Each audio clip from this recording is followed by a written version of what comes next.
Muy buenas noches, bienvenidos a este primer programa del 2016. Feliz año, eso es lo que debemos de decir, pero tenemos dudas de que vaya a ser particularmente feliz. Y empezamos con un tema bastante delicado, desagradable, pero importante. Lo ocurrido en Temisco. Ahí cerca de Cuernavaca, ya todos ustedes están enterados, supongo. El punto es el significado, discutir aquí el significado del asesinato en el primer día de su mandato de la presidenta municipal de ese poblado, y que acaba el crimen organizado con Gisela Mora en el primer día en que empezaba un gobierno. Se dice que ella había desechado la idea de tener guardaespaldas porque no quería que la policía se dedicara a cuidar a los gobernantes, sino a los gobernados. Pero ¿en dónde estamos? ¿Qué significa? ¿Qué reto es para la clase política y para nosotros los ciudadanos el que un posible conflicto entre dos grupos del crimen organizado, los Guerreros Unidos y los Rojos, que ya son conocidos nuestros desde hace tiempo, y que siguen campeando en esa zona y en otras? ¿Qué significa esto para el 2016 y para la vida pública de México? Ese es el tema que ponemos sobre la mesa y con él iniciamos esta discusión del 2016. Yo creo que lo que está ocurriendo en este caso claramente de Morelos, es el rebasamiento del poder del Estado, no solo del Estado con minúscula, sino del Estado con mayúscula también, ¿no? Porque estar ocurriendo este enfrentamiento entre dos bandas delincuenciales tan conocidas, tan poderosas, porque pues algunas están posesionadas de la producción de heroína, que es la más grande que hay en el país, en el estado de Guerrero, colindante con Morelos. Pero estos dos grupos delincuenciales se mueven, como se ha difundido mucho, entre Morelos y Guerrero.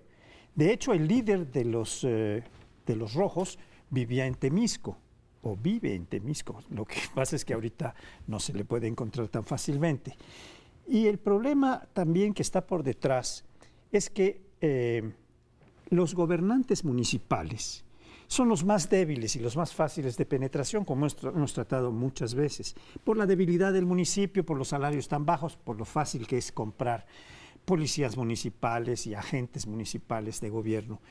Y aquí lo que ha pasado es que se dice que el anterior alcalde, también del PRD, estaba aliado con Guerreros Unidos y que la otra estaba permitiendo la entrada de los Rojos, o no sé, esta que asesinaron, doña Gisela Mora, Mota, sí, perdón. Estaba aliada con los otros, en fin, y llegaron los unos y mataron a la que no estuvo aliada con ellos. Esto es gravísimo porque no hay ninguna seguridad de este tipo.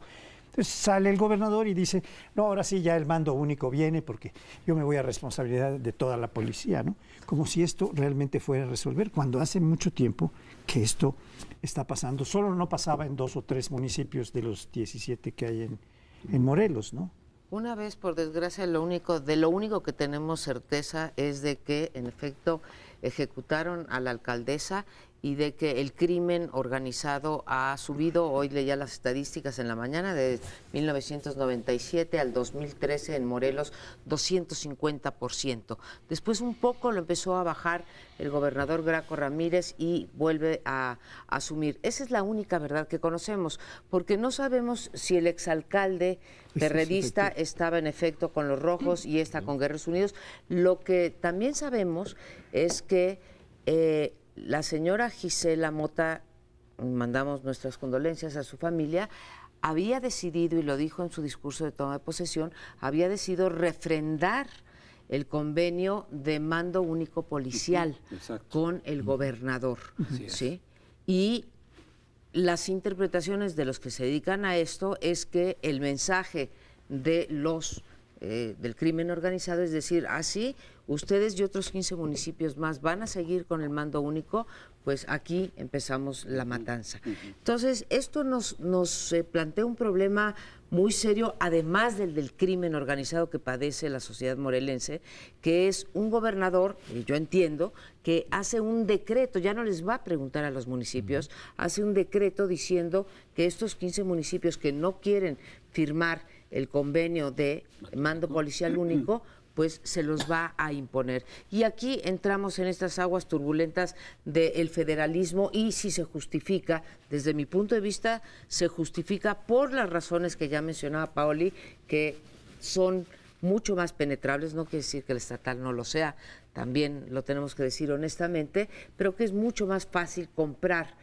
por la debilidad intrínseca de estas policías a las policías municipales. Entonces, tenemos el triple problema, el mando único, si lo queremos o no, en un país federalista, el del crimen organizado y el de la penetración de las policías. ¿Qué hace México? ¿Qué hace el gobierno federal frente a estos tres problemas? Es que esto que siempre es muy importante porque sí es fundamental que nos digan exactamente cuáles fueron las razones de la muerte de esta alcaldesa, porque se puede especular sobre si, es que estaba con unos y no con los otros la mandaron matar, pero pueden ser muchas otras razones que hemos visto en otros casos, de por ejemplo, alguien que no se deja comprar y entonces la matan, o alguien que le dijeran, oye, tú renuncia a la alcaldía porque nosotros tenemos candidato.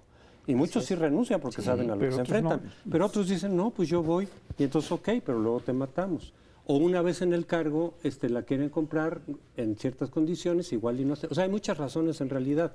Y he visto mucha información respecto de esto que quizá tenga que ver con lo del mando único, porque por otro lado se asume que efectivamente el mando único restringiría los márgenes de acción de los propios criminales, de las propias organizaciones criminales, porque para eso es mucho más fácil contar con una, como lo vimos en Iguala, claramente, con una policía municipal a tu servicio, que incluso captura personas sospechosas de estar con el otro bando, lo que sea, y te las entrega a ti, como presuntamente pasó en Iguala, pero hay muchos otros casos.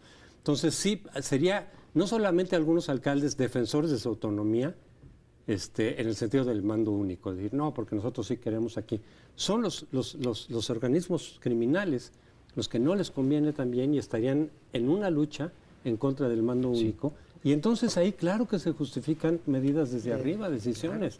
Es decir, el federalismo puede funcionar, que yo además pienso que en México nunca ha funcionado. Creo que las condiciones desde su origen de la colonia y demás no han sido, en esa extensión me parece que tenía mucha razón Fray Servando Teresa de Mier, que decía es que no va a funcionar.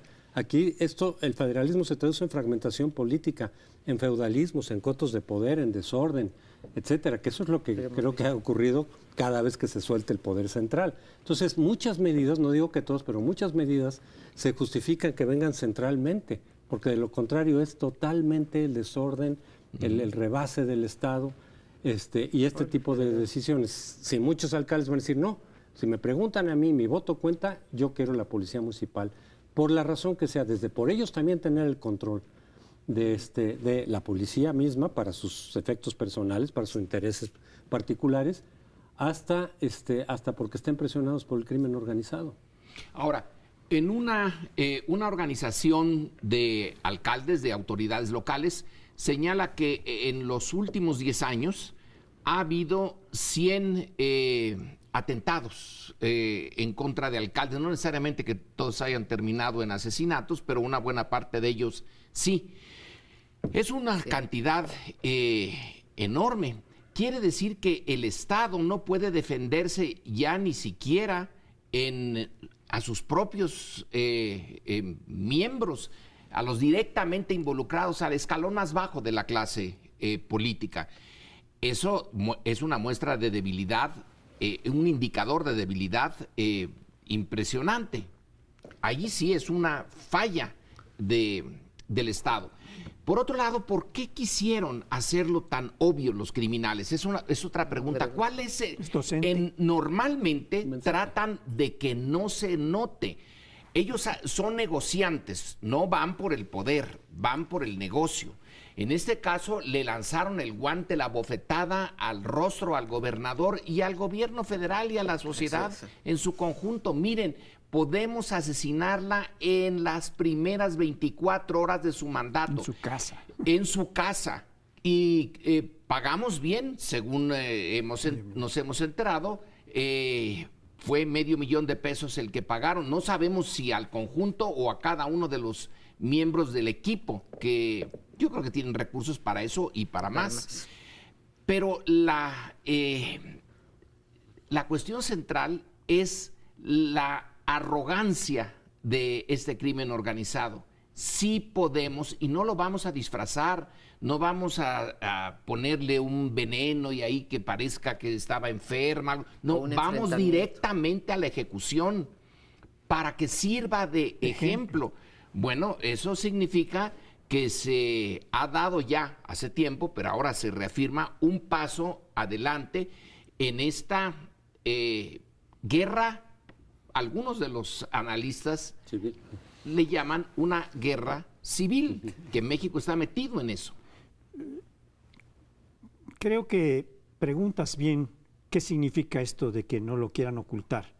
Para mí es claro, es una acción docente al conjunto social. Miren lo que somos, miren la fuerza y el poder que tenemos para que cuando nosotros les demos alguna instrucción, esté quien esté en el poder del partido que sea, nos atiendan o se atengan a las consecuencias. Y lo podemos hacer con autoridades, con policías, con gobernadores, lo podemos hacer a cualquier nivel. Así que no brinquen porque el suelo no está nada parejo. Lo podemos hacer con quien detenta supuestamente el monopolio de la fuerza. ¿Sí? Es una demostración que el Estado mexicano, o el Estado con minúscula, como decías tú, José Francisco, no detentan el monopolio de la fuerza pública. Perdón, quería yo introducir una notita teórica nada más en cuanto al federalismo al que te has referido. Es que el federalismo es un sistema de desconcentración. Pero hay 25 países en el mundo que son federalistas. En cada uno de ellos se dosifica o se gradúa en qué facultades se desconcentran y cuáles se reconcentran ante alguna circunstancia. En 1921 se concentró la facultad educativa, por ejemplo. Sí. En toda la posrevolución se fueron concentrando facultades laborales porque eran mucho menos corruptibles las juntas de conciliación federales que las locales, que eran una porquería, y así sucesivamente. Entonces, en este tipo de crisis en las que estamos, valdría la pena pensar en una reconcentración para atacar con eficacia a estos grupos que son muchísimo más fuertes que los gobiernos locales. Y hablando de federalismo, hablando de federalismo y de Morelos, pues tenemos el caso también del recién electo alcalde de Cuernavaca, el exfutbolista Cuauhtémoc Blanco, en donde lo que él quiere es no gobernar, ¿sí? No quiere mando único, pero tampoco quiere gobernar, quiere delegar las facultades que le da la Constitución morelense para que, yo me preguntaría, ¿para que las ejerza quién? El crimen organizado otra vez. Entonces, pues nos quejamos de esto del centralismo, pero hay veces, como dices, que se impone, y pensar que hay tantos países centralistas en el mundo que son mucho más federalistas que los que nominalmente llamamos así, ¿no? Inglaterra o Gran Bretaña es un país absolutamente centralista y sin embargo es un país que tiene desconcentradas todas sus funciones de educación, de salud, etcétera, etcétera. Hay otro punto que quisiera destacar. Dijo Graco Ramírez, el gobernador, que ahora sí van a poner protección a los alcaldes, a los 33 creo que son. Bueno, primero tendría que haberse hecho desde hace mucho porque este problema viene de muy atrás. Segundo, ¿de veras pueden dar protección a los alcaldes cuando te pueden meter a tu casa en cualquier momento, yendo de un lado al otro? Si el crimen organizado quiere matar a alguien, creo que tienen los recursos de sobra para hacerlo.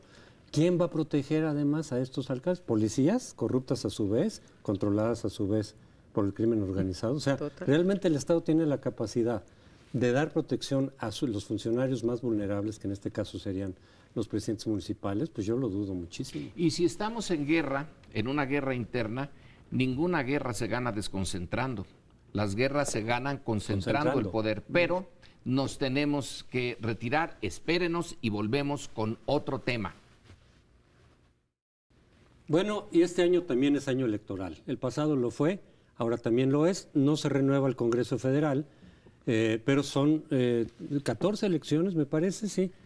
13 de las cuales contando con la de Colima, que es extraordinaria, para renovar gobernador. y la otra es solamente para los poderes locales, legislativo y municipios. Pero 13 elecciones de gobernador evidentemente meten a los partidos otra vez en la dinámica de la confrontación, de la descalificación. Ya lo estamos viendo, las descalificaciones del PRI respecto de la alianza, por ejemplo, o las posibles alianzas PAN-PRD, las descalificaciones de otros a su vez por esta alianza. En fin, aquí la pregunta es, además de la importancia que tienen las elecciones en sí mismas y los resultados, para cada uno de los estados desde luego, es también qué tanto entorpece esto, puede entorpecer, esa es la pregunta que yo haría, en la lógica del diálogo, de la negociación, de los acuerdos que tiene que haber en los partidos en materia legislativa, incluyendo al Congreso Federal, porque al final de cuentas los partidos se involucran obviamente en las elecciones, aunque sean locales, y eso puede entorpecer, así ha ocurrido en otras ocasiones. Y aquí la pregunta es si el calendario mexicano es adecuado para que en la segunda mitad continúen, digamos, o sea, propicios los diálogos entre los partidos, las negociaciones. Hay mucho pendiente en la agenda legislativa, que algo saldrá, me imagino, de todas maneras, pero se entorpece el ambiente de diálogo y negociación y se favorece, digamos, o se privilegia el ambiente de confrontación, de descalificaciones, que a final de cuentas hace muy difícil en la segunda mitad del sexenio que se avance significativamente en toda la agenda pendiente que requiere del concurso de todos los partidos. Sí, se me debo contestarte y te contesto que uno sí entorpece, dos, no es adecuado nuestro calendario electoral. Seguimos teniendo, a pesar de que se ha concentrado un poco, seguimos teniendo un calendario muy disperso. Digo, se ha concentrado porque antes también teníamos estados en que tenían un día gobernador, al año siguiente tenían congreso local, etcétera. Pero de todas maneras, si haces política comparada, te das cuenta que somos uno de los países que todos los años hay uno que no tenemos, pero todos los años prácticamente tenemos elecciones de un tipo o del otro. Y entonces se entorpece y además hace otra cosa que creo que si cabe es todavía peor que entorpecer el curso de las políticas públicas y de los acuerdos en el Congreso, y que es que sirven como moneda de cambio, ¿no? Entonces, bueno, mira, yo me voy a portar bien aquí en Oaxaca, pero entonces tú me vas a dar la reforma energética o la que ustedes quieran o la fiscal. Entonces empiezan a servir como moneda de cambio. Pero si regreso a los propios, a las propias elecciones, a estas 13 de gobernador que van a haber, yo creo que hay tres retos muy importantes que van a enfrentar los partidos. El primero es su selección de candidatos, ¿sí? Corren el riesgo de que se rompan los partidos al interior. Vamos a ver una fraccionalización del voto, como ya la vimos en el 2015, que se fraccionó el sistema de partidos. Ahora lo vamos a ver más. Entonces, corren el riesgo interno de romperse, porque si no fui yo postulada por el partido, entonces, pues, Crespo se quedó con la candidatura y me voy yo al otro partido. Eso no pasaba antes porque la disciplina se podía imponer y porque no había competencia. Por otra parte, enfrentan la amenaza de los independientes. Ya vimos algunos, por ejemplo, en Chihuahua ya tenemos a Barraza, que fue presidente de la Coparmex y del Consejo Coordinador Empresarial, que ya está lanzándose en Veracruz. Tenemos ya 2 independientes, en Chihuahua 3 independientes, en Chihuahua 1. Entonces, esa amenaza la tienen ahí. Y finalmente tienen la amenaza siempre latente de las alianzas, esas alianzas contra natura que se hacen en este país y que se justifican, pues, por cualquier cosa, por dinero, por sacar al PRI, por sacar ahora a los aliancistas que quiere regresar el PRI, como es el caso de Oaxaca. Pero esto de las alianzas que están bien, en las democracias debe de haber alianzas, pero no se transforman en coaliciones gobernantes. Ese es el problema de las alianzas en nuestro país. Bueno, yo creo que en algunas empiezan a transmitirse las responsabilidades de gobierno, además del triunfo electoral que logran, cuando lo logran.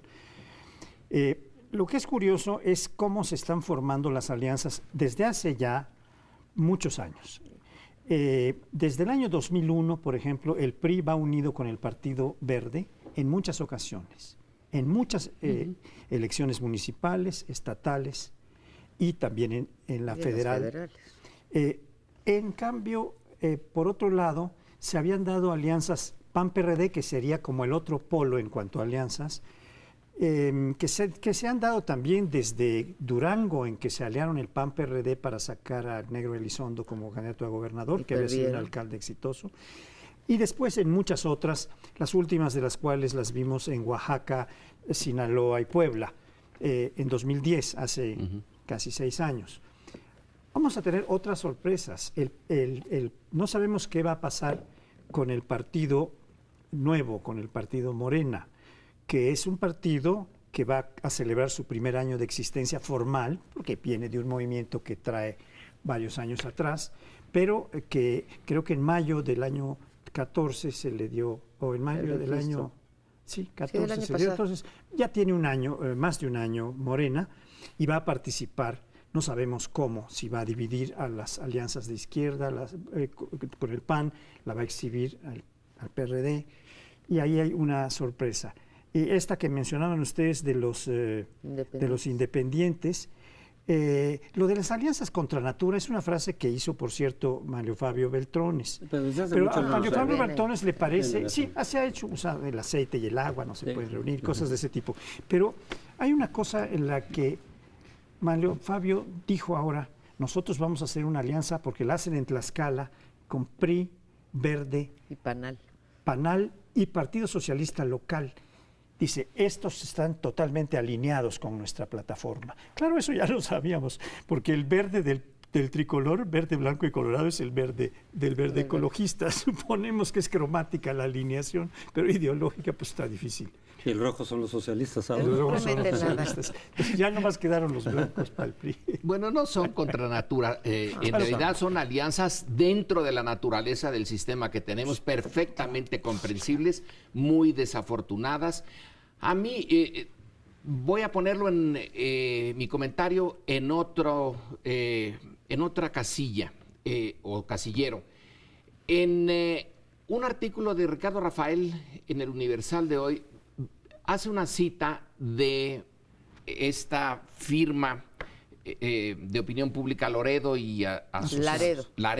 Buen Día y Laredo. Buen Día y Laredo, en donde la predicción es que el 80% se lo va a llevar el PRI. O sea que el PRI va a arrasar en este año de 2016 en las 13, 14 gobernaturas y las otras elecciones para congresos locales y municipales.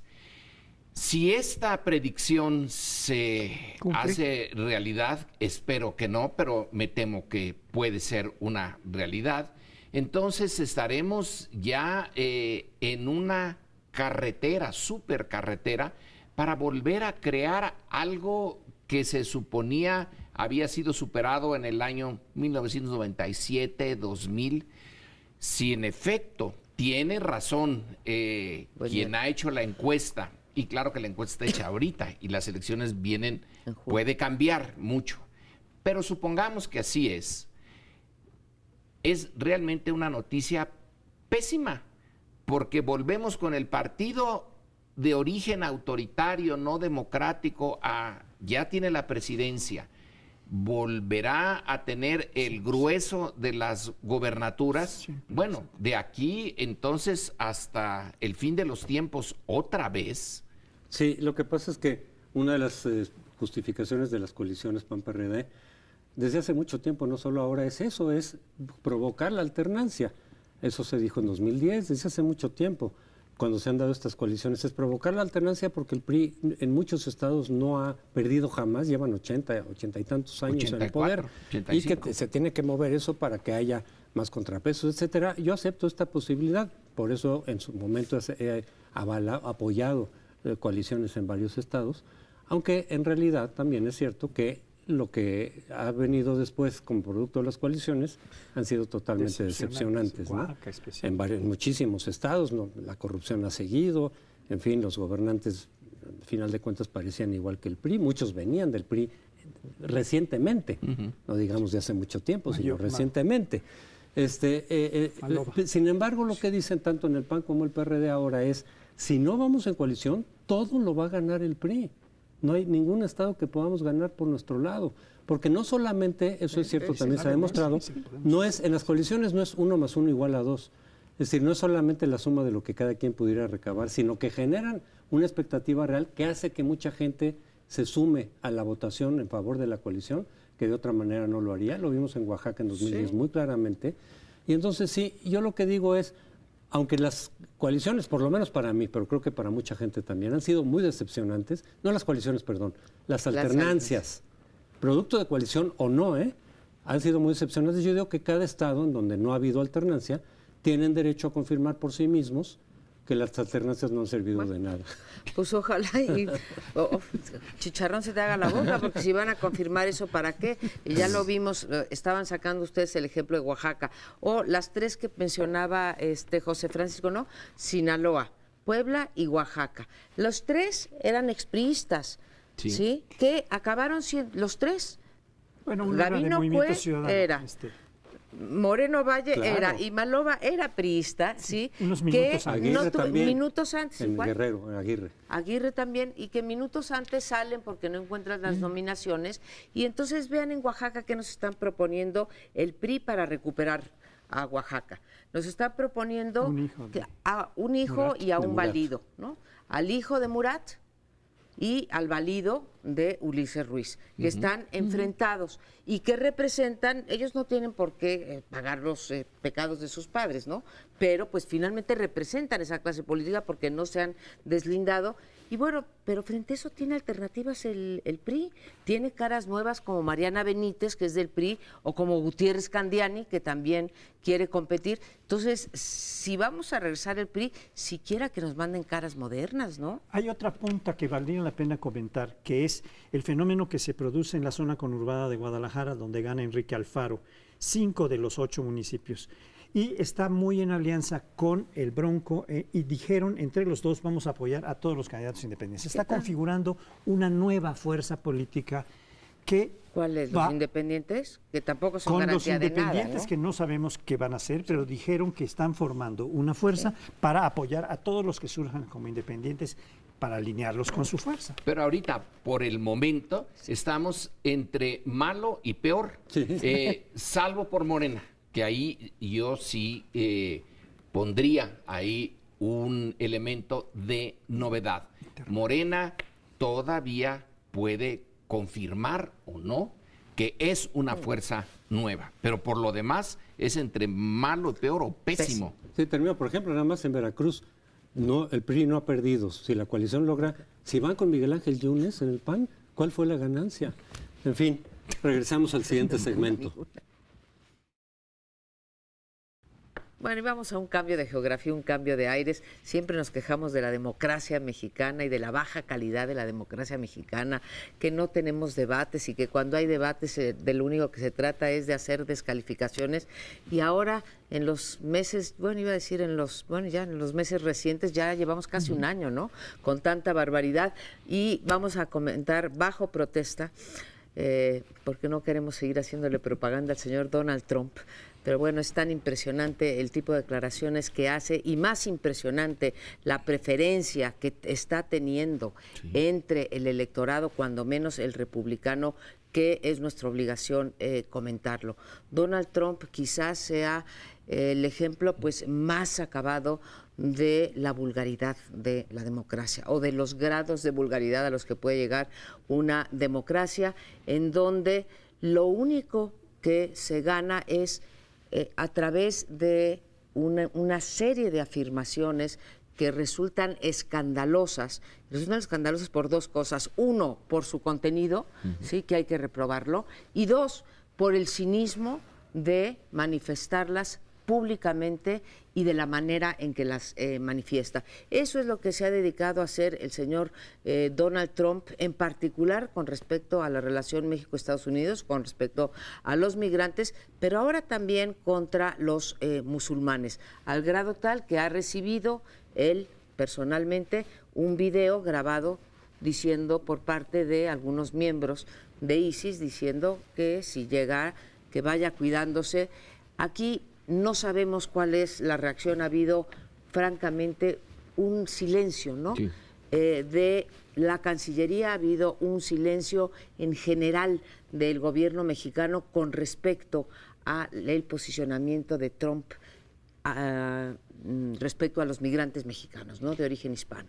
Lo que llama la atención en esta vulgaridad de el inicio de la campaña presidencial norteamericana es que cada una de estas declaraciones, ya sea contra los mexicanos, contra personas muy claras, contra una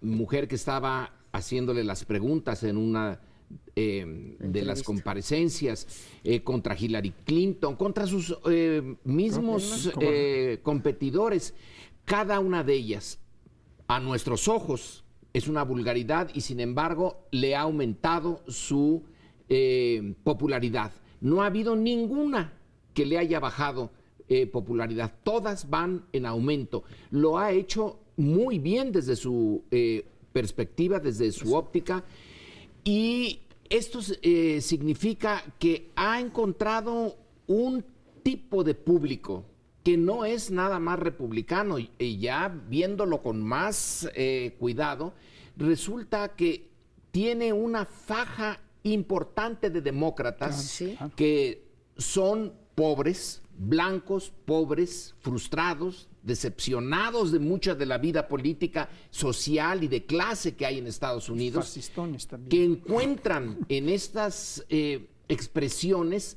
la representación de sus frustraciones, que los políticos normales no los representan y este sí lo representa.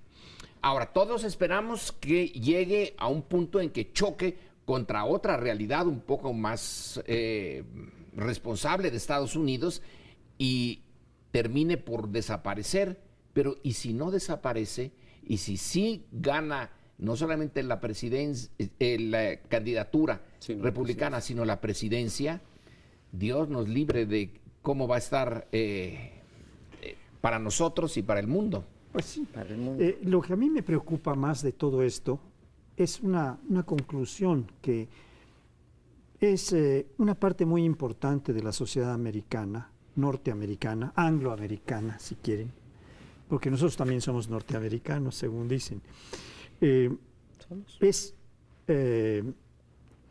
Está en una posición conservadora, con diversos acentos, pero muchas de las cosas que Trump dice, pues son lo que ellos quisieran decir, o dicen, ese es el candidato que está haciendo lo que yo pienso, está diciendo lo que yo pienso, y lo van a apoyar. Algunas cosas pueden diferir un poco en grados, pero en general hay ahí elementos de fascismo, elementos de antisemitismo, elementos de machismo, elementos de una cultura en general muy conservadora, yo diría que reaccionaria en algunos casos, cuando llegan al extremo fascista, porque los hay fascistas, partido fascista en Estados Unidos y grupos notables, los de las armas, los del minuto que andan cazando migrantes, cosas de ese tipo, esos están con Trump. Y es una tercera parte aproximadamente de la sociedad americana. Entonces, va a ser difícil para quien gobierne, si es Hillary Clinton,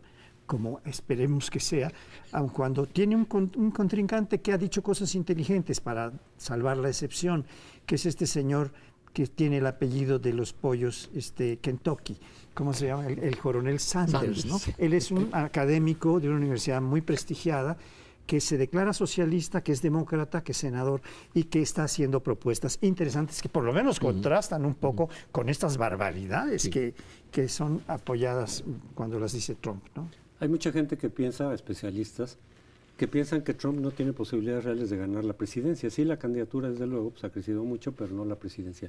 Quién sabe, falta mucho tiempo y las cosas van cambiando. En el sentido, además, de esto, de la relación de Estados Unidos con el problema de Medio Oriente, con todo lo que está ocurriendo ahí. Otros especialistas también, o los mismos, dicen, es que si Bush se fue a un extremo que le permitió luego a Obama ganar, en relación con la política de Medio Oriente, de Irak, etcétera. Buena parte de lo que está ocurriendo es consecuencia de aquello. La invasión absurda de Irak de alguna forma alimentó y propició la situación del Estado Islámico. Pero entonces dicen, Obama se fue del otro lado. Es decir, Obama tenía que reaccionar ante lo que ya para todos los Estados Unidos era claramente una política absurda, costosa. Entonces Obama pareciera que se fue un poco del otro lado y ante las circunstancias actuales ellos consideran que ha sido muy débil, muy débil en relación con...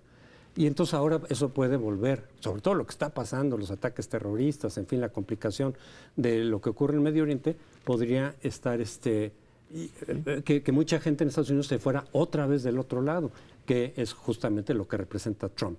Yo creo que sí ha sido débil y que además no ha cumplido muchas de las promesas con las que inició su primer periodo, ¿sí? Pero la parte de Trump, ¿sí? De Donald Trump, ganando la candidatura, quiero ponerlo en una peor perspectiva. Los 7, primero 9 y después 7 candidatos republicanos tenían exactamente la misma posición que Trump.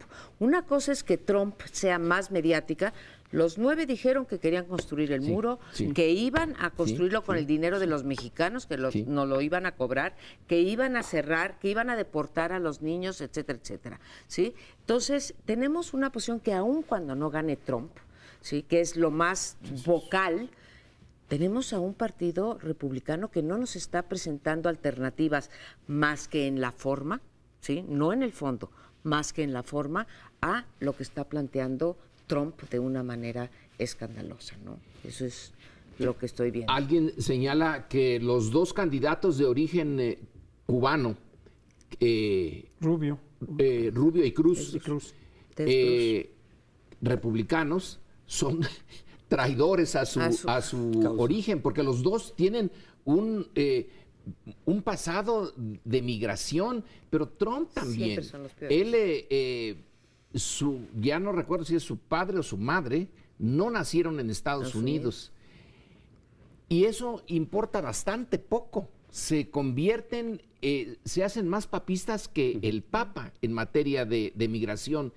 Y los hispanos, que cada vez son más importantes, no han logrado consolidar una fuerza política que le haga pagar a Trump o a los republicanos en general las barbaridades que están diciendo y proponiendo, y que no le haya hecho pagar a Obama, el que ha deportado a millones de hispanos y ha destruido familias, etcétera. Es ese potencial hispano que no está siendo, no se está convirtiendo en una fuerza política como debería. Esta falta que atribuyes a los republicanos, que creo que es correcta como atribución de responsabilidad política, en el sentido más amplio de la palabra, de que no ofrecen distintas opciones, sino que todos tienen las mismas posiciones, salga quien salga van a tener esa. Sí, lo deja todo a la estridencia con la que Trump se maneja como un maestro en las posiciones. Si no tienen diferencias en cuanto al fondo, es la manera escandalosa, estridente, agresiva, vulgar, procaz, con el que dice las cosas Trump, ¿no? Y ese es el problema, que estamos cayendo en lo que los griegos llamaban la oclocracia, es decir, la cosa más pestilente que las masas pueden generar como un poder de lo más vulgar que hay, ¿no? Al final de cuentas, creo que en el bipartidismo, y por eso se da tan frecuente la alternancia en Estados Unidos, claro, por políticas públicas que a veces fallan, a veces no dan las expectativas que generan y entonces se va de un lado y del otro, lo cual es propio de la democracia. Pero en realidad este republicanismo conservador y este partido demócrata más liberal está reflejando lo que muchas encuestas han señalado como una división real en Estados Unidos, casi por mitades, entre un sector ampliamente conservador. Decías que hay una tercera parte de muy conservadores, pero estos son casi fascistas, decías, en muchos aspectos. Pero hay como casi por mitades un sector muy conservador en muchos aspectos, aunque no lleguen a radicalismos, que muchos sí lo llegan, y otros más liberales, pero sí hay una división real en la sociedad norteamericana que claramente se refleja en los partidos. Ahora, dependiendo de ciertas políticas públicas, de las circunstancias, de lo que se piensa que se necesita en ese momento, es que se inclina la balanza en un sentido y en otro. pero sí hay muchos elementos para estar decepcionados de la gestión de Obama en materia de política internacional, pero también interna. Eso, en principio, contribuye a que vuelva a irse hacia el lado republicano. Bueno, pues en este 2016 vamos a tener que estar pendientes, ustedes y nosotros, en este programa de las elecciones 2016 México y también para las elecciones de Estados Unidos, porque nos van a afectar también. Nos vamos al siguiente y último bloque de Primer Plano. En este último bloque, amigas y amigos de Primer Plano, vamos a tratar algo que afecta en la cotidianidad a la generalidad de los ciudadanos en el país. Hay indicadores de que el 2016 puede no ser el mejor año de este sexenio, y vaya que no los hemos tenido muy buenos, pero puede empeorar la cosa. La economía no está programada para crecer, si acaso, decía algún columnista, algún analista económico, crecerá del 2.45 al 2.5, 5 centésimas, crecerá. Pero a cambio de esto tenemos unos salarios mínimos ridículos que se han aprobado, en donde la enorme mayoría de los trabajadores gana 1 o 2 salarios mínimos, lo cual es verdaderamente lamentable porque no alcanza para cumplir las necesidades básicas como la Constitución ordena. Tenemos una inseguridad que se ha permeado en todas las capas sociales. Hay grandes y pequeños secuestros. Hay utilización del crédito a nombre de otros, se roban los datos personales. Yo acabo de tener una información de un muchacho, le roban sus cuentas, le toman sus datos personales, abren cuentas en 4 distintos bancos y sacan con esos créditos 4 coches a su nombre que andan circulando ahí. Esperemos que no sea para el crimen, para hacer para delitos Lucas, con esos automóviles. Pero en fin, estamos teniendo un acoso, la ciudadanía constante, que viene del crimen organizado en connivencia con las autoridades en sus 3 niveles. Estamos teniendo una voracidad de corrupción en todos los gobiernos de todos los partidos, de una manera tan brutal. Es una corrupción tan brutal que se expresa en el derecho de piso, que se expresa en las autorizaciones para hacer construcciones, que se expresa de una y mil maneras en el Distrito Federal muy agresivamente.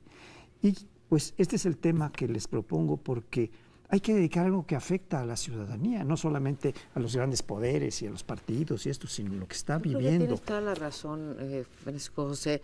Esto de la vida cotidiana, que es finalmente lo que nos importa, es lo que nos cambia la perspectiva de vida a los y las mexicanas, y que nuestros gobernantes federales y nuestros gobernantes locales parece no importarles. Se nos va todo y en efecto hicieron los legisladores 17 reformas constitucionales, 43 reformas legales. Y yo pregunto a los que estamos en esta mesa o a los que nos están viendo, ¿qué tanto cambió su vida? Y lo que cambió para bien o cambió para mal. No nos gustaría tener los gobernantes, los que son más cercanos a nosotros, en el caso del Distrito Federal, nuestros delegados, en el caso de, como hablábamos hace rato, de Temisco, etcétera, ¿sí? Sus alcaldes, que se preocuparan por lo que nos preocupa a nosotros los mexicanos, que no es nada más, sí, va a haber el fuero de los legisladores, si va a haber un sistema anticorrupción o si va a haber una reforma energética. No, nos importa poder circular, nos importa que no se apile la basura fuera de nuestra casa, nos importa que si nos roban, nos respondan en los bancos, nos importa que no se roben nuestros datos personales. Y lo que yo no veo es políticas públicas en ninguno de los órdenes de gobierno para programas sencillitos, programas para las colonias, para elevar el nivel de vida, la calidad de vida de los mexicanos, que cada vez es más pobre. Sí, la vida cotidiana. Aquí en la Ciudad de México, de repente, más autos, una serie ya era difícil, los atorones, ahora son peores. Asegurados. Lo que tú dices del robo de datos, a mi hijo le pasó también hace unas semanas. Llega, saca muy poco dinero y luego Le cobran. Ve que le volvieron a sacar, entonces va, reclama y le dicen en la sucursal, es que ya hay alguien que mete la tarjeta en la máquina que da el dinero Y clona. y el que sigue le clona los datos. Ya lo saben en la sucursal. Entonces, ¿qué vamos a hacer? Si llevamos dinero en efectivo, Sí. es el asalto. Si es el plástico, es la clonación. La calidad del aire en estos días está por los suelos. La basura es que no ha habido un solo gobierno que sea capaz de resolver el problema de la basura. Sale uno de la Ciudad de México, va uno por las carreteras y es una cantidad de plásticos tirados por todos lados. Si este era un país que tenía una naturaleza bella, el plástico y la basura lo han deshecho. El agua donde yo vivo, en Contreras, el único río vivo que había, teníamos, bueno, se convirtió en una cloaca. No hay manera. ¿Dónde está una cierta dignidad que permita en el ambiente también tenerla en uno mismo? Es todo una lucha contra el horror cotidiano. Es que ese fenómeno en general, pues yo lo atribuyo nuevamente a la falta de mecanismos reales de rendición de cuentas, porque entonces quienes se son encargados y están responsables de todo esto, están pensando en ellos mismos, están pensando en sus respectivos intereses. No se les van, por ejemplo, los aguinaldos y los bonos de riesgo y todo lo que se dan, eso sí funciona perfectamente. Las reformas cuando las hacen están pensando también en cuáles son los beneficios que van a obtener, el número de cargos que pueden repartir, obviamente sus salarios, ahí sin nada que ver con el salario mínimo, sino los que ellos se dan. Es que está rota la vinculación entre la sociedad en general y quienes toman estas decisiones, o sea, la clase política, gubernamental, funcionarios, etcétera, porque aunque hayamos avanzado en estos años en un aspecto de la democracia, que es la democracia electoral, con muchos problemas, desde luego, todavía, pero algo se ha avanzado en términos de alternancia, de mejoría, digamos, de mecanismos y organización electoral. Peña Nieto en uno de sus mensajes de fin de año decía, mejoramos la democracia. Se refiere a la democracia electoral. Pero, es decir, ni esa. Bueno, el hecho de que haya más alternancias, por ejemplo. Hubo nuevas alternancias el año pasado y muchos las celebraron, pero es que eso no se traduce en la otra parte que es más sustancial de la democracia, que es evitar el abuso de poder, castigar la corrupción, que se preserva la impunidad. Mientras eso no cambie, en realidad nuestra democracia es muy superficial, muy, muy superficial. Y eso justamente se traduce en que los responsables de cuidar la calidad de vida de los ciudadanos, los servicios, desde los baches, todo eso, pues están en lo suyo, están ocupados en sus negocios, en sus permisos, ahí sí, en donde van a sacar alguna tajada, y no se preocupan en bajar la vista a lo que realmente ocurre en el tipo de vida cotidiana de los ciudadanos. Decíamos muchas veces que la gente tiene los gobiernos que se merece y que muchas veces la participación ciudadana es lo único que puede contrapesar o que puede elevar el listón de exigencia de forma tal que cambien los gobernantes. Y de repente, bueno, yo compro la idea teóricamente, pero cuando me he metido, y lo he hecho, de activista en el ámbito micro, ¿no?, que sería mi colonia, ¿qué es lo que me encuentro? Pues me encuentro con que yo sí le puedo dedicar 3 o 4 o 5 horas a la semana a esto, porque mi trabajo no es ser política, ¿sí?